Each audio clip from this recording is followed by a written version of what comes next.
Donc l'objectif de cette vidéo est de vous présenter comment via Internet Explorer ou Firefox ou Google Chrome, on peut envoyer des commandes HTTP et comment on les reçoit au niveau du module ESP8266. Donc le module, alors au niveau matériel, qu'est-ce que l'on a? On a le module, celui-ci, hein, c'est ce petit module là, ça c'est l'application, le module, donc le ESP, l'élément qui permet de faire la communication série avec l'ordinateur hein, via le port USB.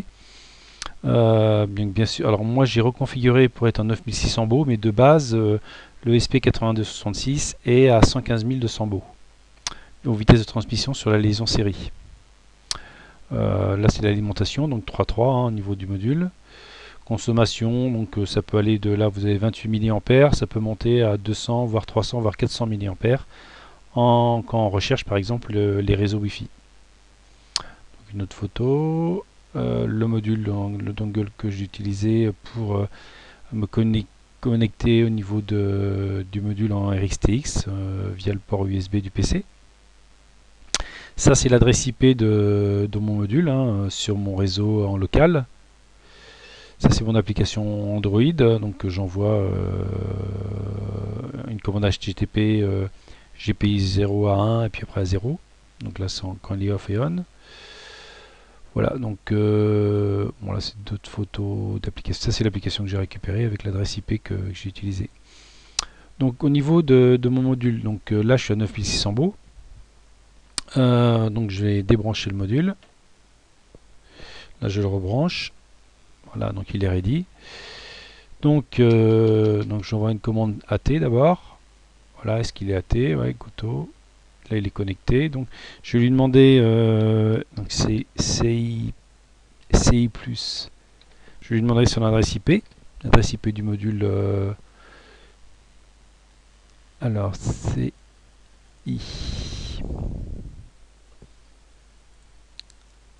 plus. Je fais une erreur de commande.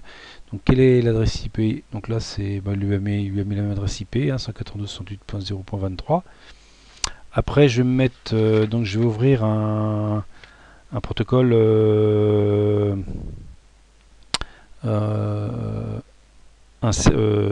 vais l'ouvrir pour piloter le module pour le piloter en HTTP. Donc c'est CIP serveur égale 1,80. Ça c'est mon port, le port 80. Voilà, donc là il met erreur. Donc d'abord il faut que je fasse la commande CIP mux égale à 1. Ok.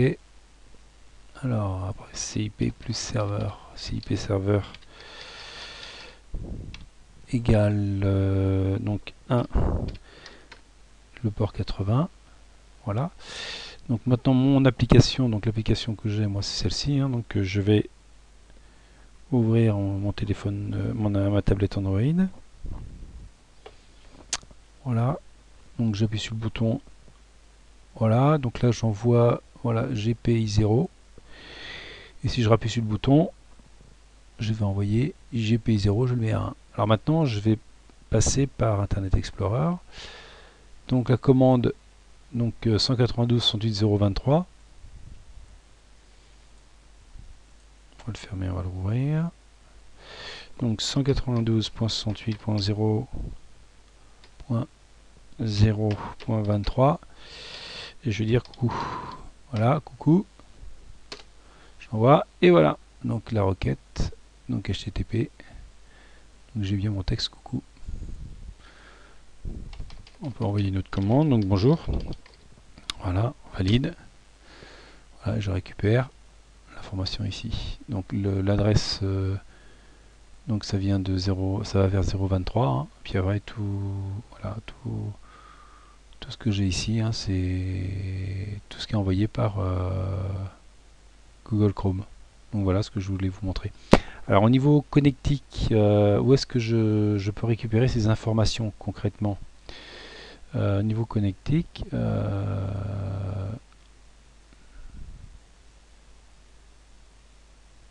alors je l'ai pas là le schéma. Est-ce que je l'ai là? Non. Je peux le mettre, je vais le trouver ici. Alors, les informations, je les récupère où? Donc, c'est pas là.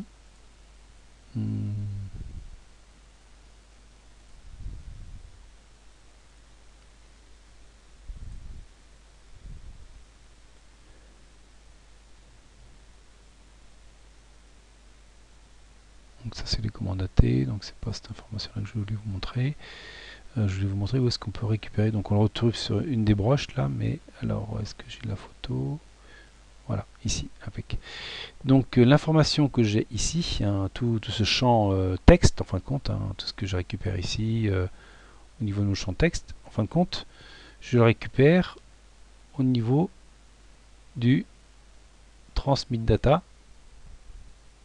Hein, donc lui transmet l'information au niveau du TX. Donc il faut connecter le TX sur le RX d'un microcontrôleur et il faut chercher. Hein, donc voilà, vous allez chercher votre texte. Hein, bonjour. Hein, voilà. Hein, donc vous envoyez tout ça, tous ces caractères ASCII sont envoyés sur le TX. Alors maintenant au niveau câblage, si vous vous posez la question comment câbler l'ensemble. Alors, je vais vous montrer où est-ce qu'il faut le câbler. Donc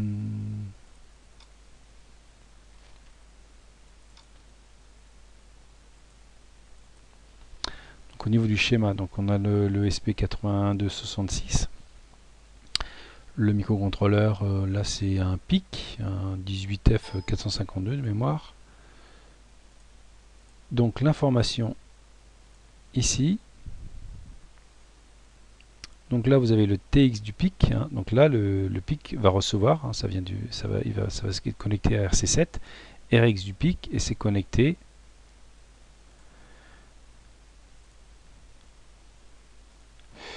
Donc le RX du PIC.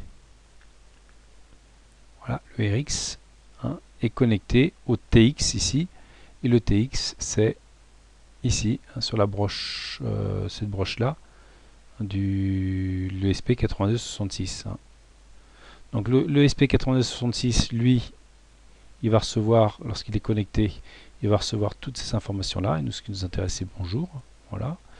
Et on reçoit là, sur le TX, qui est connecté ici, et c'est connecté sur, donc là il y a un cavalier, hein, sur le RX du PIC.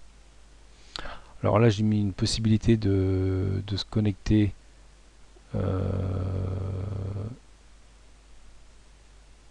sur le TX, voilà c'est connecté. De passer aussi par la liaison série, hein, ça c'est une carte un peu soit on passe par la liaison série du PC, soit on récupère directement le module. Donc là, le TX du module 8266 est connecté au RX du PIC. Donc c'est le PIC, hein, le microcontrôleur. Donc là, 18F452. Donc là, il va recevoir sur RC7, sur le RX, il va recevoir les informations série.